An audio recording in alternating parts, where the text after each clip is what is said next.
آروم گرفت چند وقتش این بچه وای لباسش به شما گرفته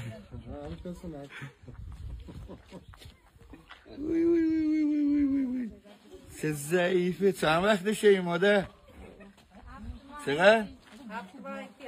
7 ماه؟ چه ضعیفه این بچه این چیه؟ عرشه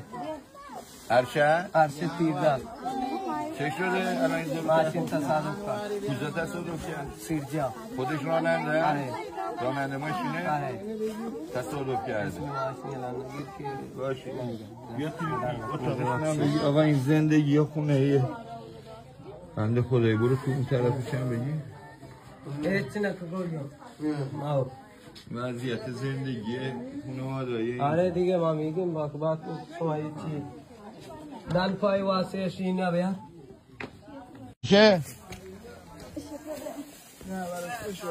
حالا بگردیم فکر کنم تو جلو ماشین باش